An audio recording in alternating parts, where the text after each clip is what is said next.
صل على نبينا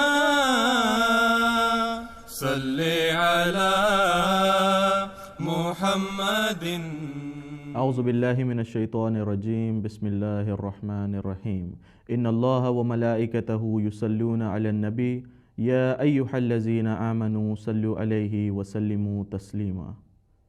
Dear viewers, Assalamu alaikum wa rahmatullahi wa barakatuhu, and welcome once again to Life of Muhammad, an interactive talk show about the life of Holy Prophet Sallallahu Alaihi Wasallam from MTA Gambia Studios. In this series, we discuss the life, character, and teachings of the man who was known as Sadiq and Al-Amin, the truthful and the trustworthy. In this program today, I am joined by my two guests, two learned scholars of Ahmadiyya Muslim Jamaat, the Gambia. On my immediate right, I have Brother Saeed Sambaso, who is Mohtamim Banjul Kombo region of Majlis Khudamul Ahmadiyya, and next to him, I have Ustaz Ibrahim Abba, who is a missionary of Ahmadiyya Muslim Jamaat and is serving in MTA Gambia Studios. Gentlemen, thank you for joining me and welcome to the show. Viewers, today we'll be speaking about the birth of Rasulullah Sallallahu Alaihi Wasallam, his childhood and his youthful age. To start with, we would like to go a little bit back and continue from where we stopped in our last episode. In our last episode, we spoke about link of Hazrat Ibrahim alayhi salam with Hazrat Muhammad Sallallahu Alaihi Wasallam, the history of Quraysh, and we came to the topic of Amul Fil. Brother Saeed, continuing with this topic, please tell us, in Quran there is mention of Ashabul Fil. Who are these Ashabul Fil and what was the incident that occurred? Jazakallah sana jaza. So the name Ashabul Fil is an Arabic term which basically means the people of the elephant. So there was a very strange incident or a very big incident that occurred in Arabia prior to the birth of our beloved Master Muhammad Mustafa Sallallahu Alaihi Wasallam. And this was the year that we call the year of Amul Fil. So there was a king from Yemen who was under the sovereignty of the African rule in Abyssinia, and that place was called Yemen. So the king was called Abraha al-Asram. So he harbored a great enmity towards the Kaaba by seeing how the Kaaba is being visited by various people near that vicinity. They always go there to worship their lords. So for him, he was totally against it. So he decided to build a house like that of Kaaba. Instead of the people visiting the Kaaba, he wanted to ask them now to go and do the worship in that place where he built. But then one of the Arab in this period was in a state of anger of hearing such of the action of Abraha al-Asram. So he decided to go and answer to the call of nature at that place. He's himself there. So Abraham al-Asram came to realize this was an Arab, and basically that Arab is in fact a person from the Quraysh. So he was angry, and then he decided now to set out and attack the Kaaba, which he was having a great harbor of enmity.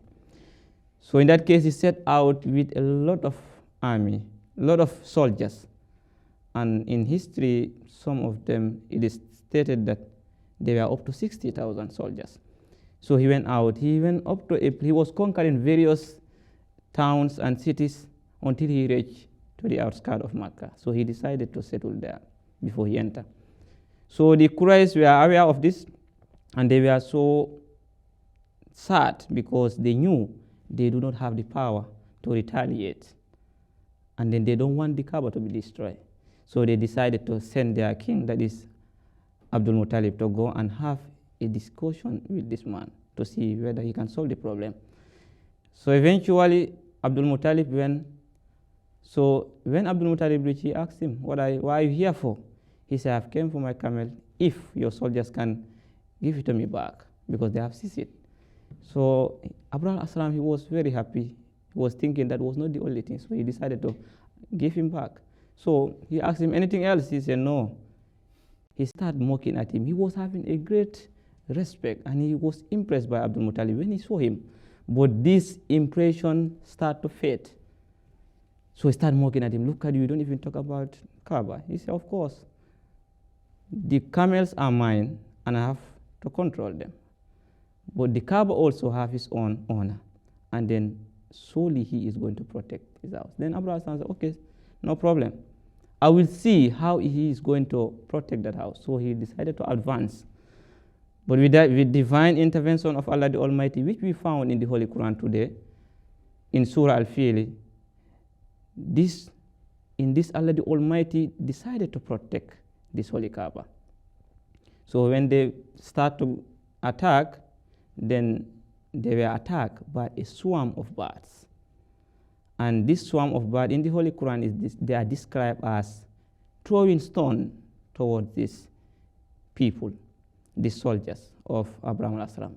So, but according to well-known historians, they interpret this as those birds maybe, or perhaps they are coming from a place which was contagious with a very dangerous disease. And some people describe that this is a smallpox. So it spread rapidly. So as a result of that, when this bird they touch an individual, so the disease is contaminated because it's a contagious disease.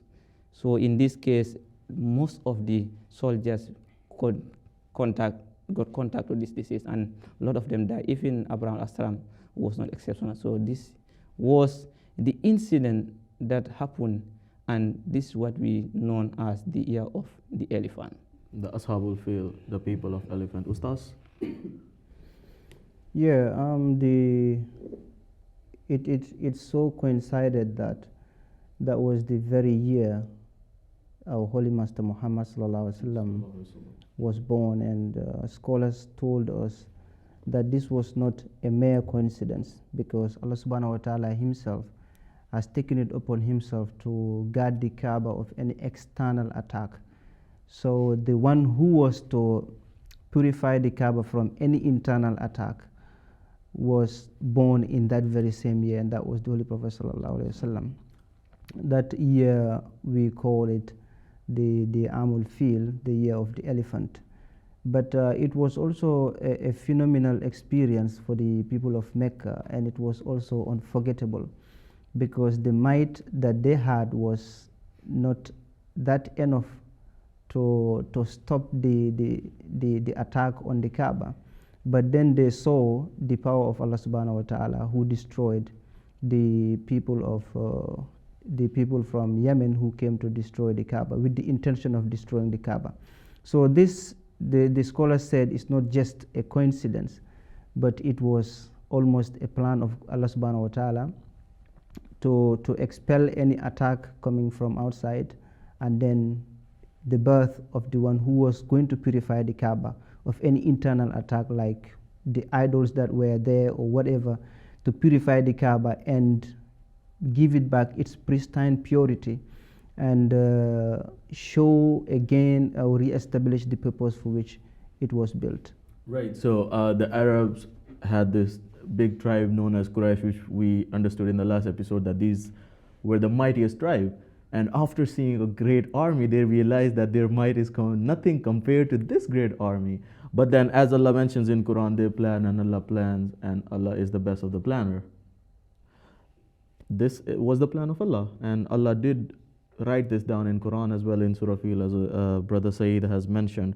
So this year, viewers, this year when a great army attacked Makkah to destroy Kaaba, and Allah saved Kaaba, this year was known as Amul Fil, the year of elephant. And one of the reasons was because Arabs had never seen elephants before this.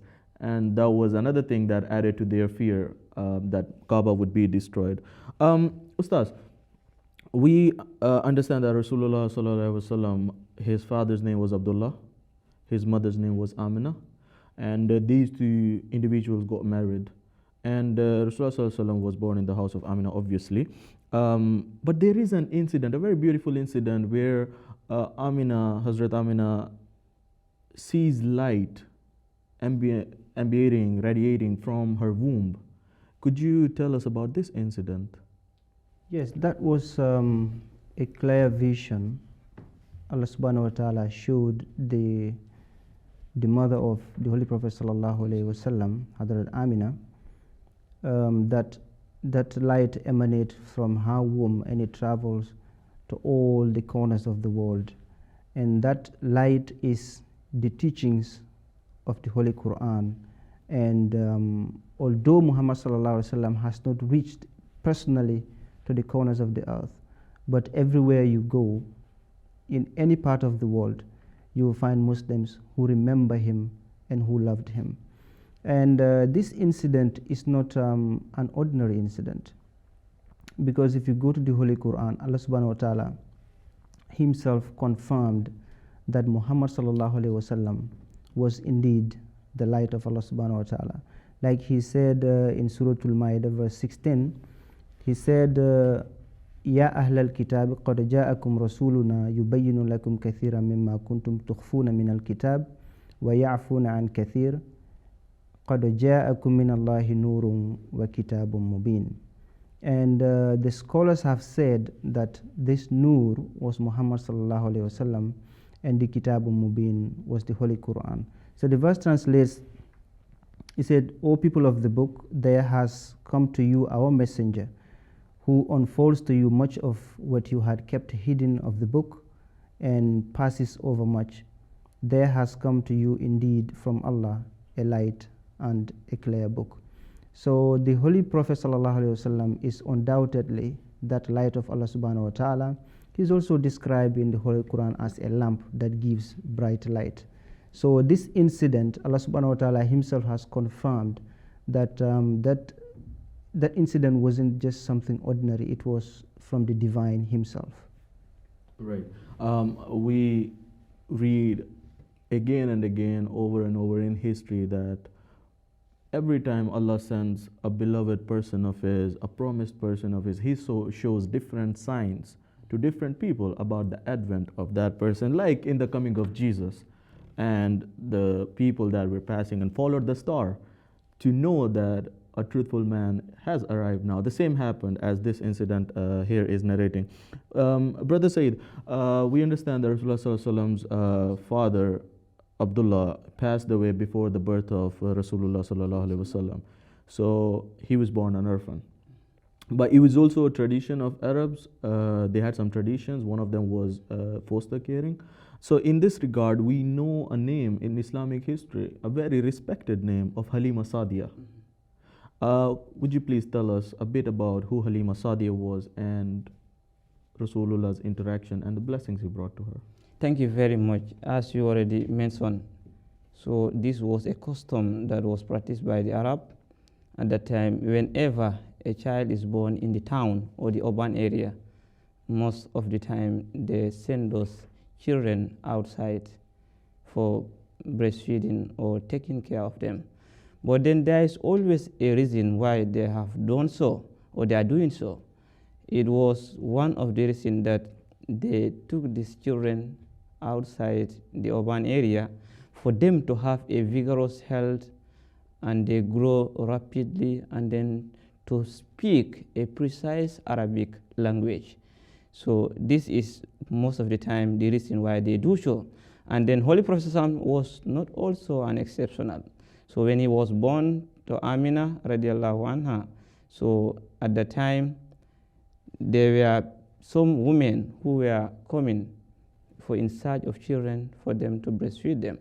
And then Halimatu Sadiya was among them. So she came with a lot of friends to the town of Mecca. So when they arrived, all the friends, they were fortunate to have children at an early stage. So Halimatu Sadiya was not able to have a child. So she didn't want to go back without having a child or an empty hand. So, but at the initial stage, she was not content of taking, or was not satisfied of taking the young Muhammad, because seeing that Muhammad was an orphan. And then, you know, they might expect a lot of rewards from that. You don't just breastfeed like that without having a lot of reward. So she did not expect a lot of compensation exactly, in return because Muhammad sallallahu alaihi wasallam was an orphan. Very good. That was the very reason why she was not ready to take Holy Prophet Sassam. But eventually she took the Holy Prophet Sassam, the young Muhammad Sassam, and then she went with him. So she was the one breastfeeding the Holy Prophet Sassam for 2 consecutive years. Right. Then it is also seen in history that Rasulullah sallallahu alaihi wasallam brought a lot of blessings as a young baby to Halima Sadiya. Ustaz, any incident you would want to share? Yeah, it is narrated in history that before the Holy Prophet sallallahu alaihi wasallam came into the house of Halima, they were very poor. We can say they were destitute, and that is why she did not want to take Muhammad, because there was no expectation of a lot of payment, because Muhammad's father was already dead. He was in care of the mother and then the other relatives. But immediately Muhammad sallallahu alaihi wasallam came into the house of Halima, it is said that everything changed. They were poor and now they became rich. There are other narrations that people say about it that I do not want to make mention of, because we do not believe in those narrations, because they are superficial things. Thank you, Ustaz. So Rasulullah sallallahu alaihi wasallam enters the house of Halima and brings fortune, good luck, and a lot of blessings there.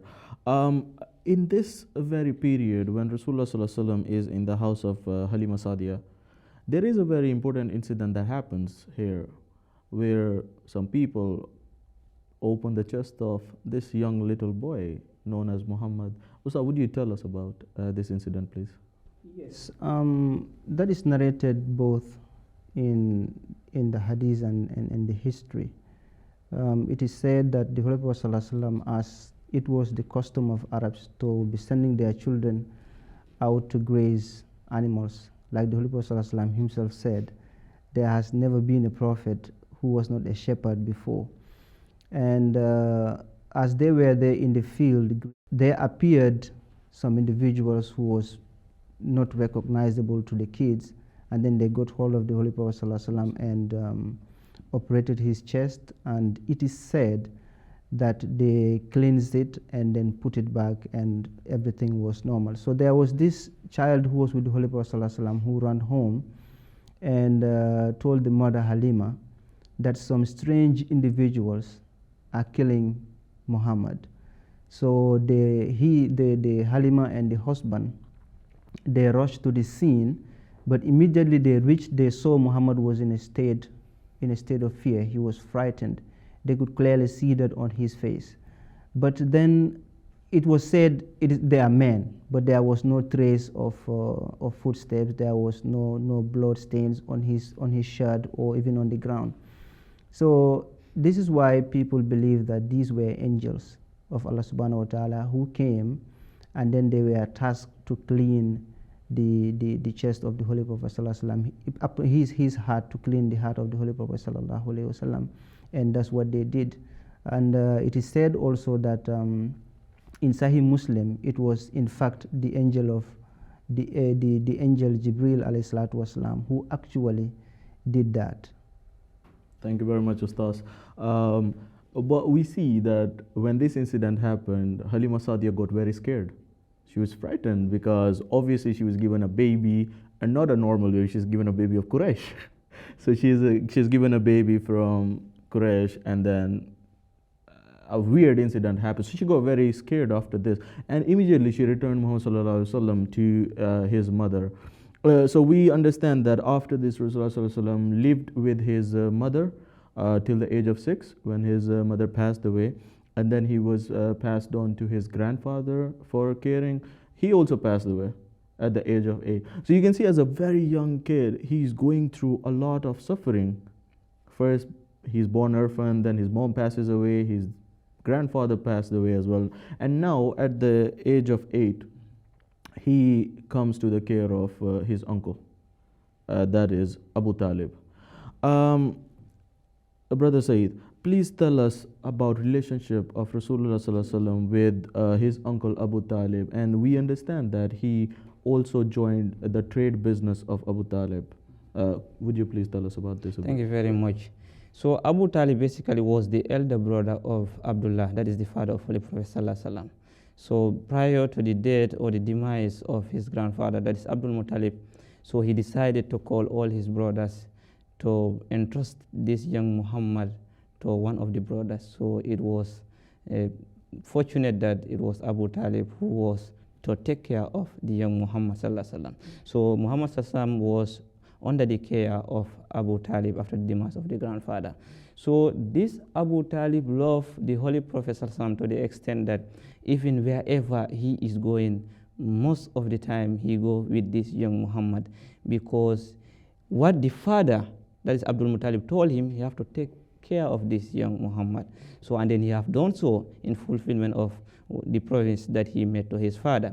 So that is why it is even mentioned at that time in Kaaba, it is only the elderly people who normally sit there. There was a place which is meant for only for the elderly people. No young child have to go there. But then Holy Prophet was so dear to Abu Talib that even when he is going there, it was only Holy Prophet who normally accompany him in that place. So he normally go and sit with Abu Talib and with these elders of Makkah at that particular place. Right. So Rasulullah Sallallahu Alaihi Wasallam had a very close relationship with his uncle. And we understand this, that later in the history of Islam, we read that he still had a very close relationship with his uncle till the time of demise of his uncle. Ustaz, whilst Rasulullah was with his uncle, as a youth, as a young man, he started going on trade tours with his uncle. There was an incident where the name of Bahira comes up in Islamic history. Would you tell us about who this man Bahira was? What exactly happened? What was the incident? Yeah, this happened, it is said, when Muhammad Sallallahu Alaihi Wasallam was about 12 years old. The uncle prepared for a business trip, and as he knew the trip is not that easy, and people do not take also children along with them, because the weather out there was very harsh and it was hard for them to survive that. So the uncle wanted to leave him behind, but they were so much united that it was difficult for them to be separated.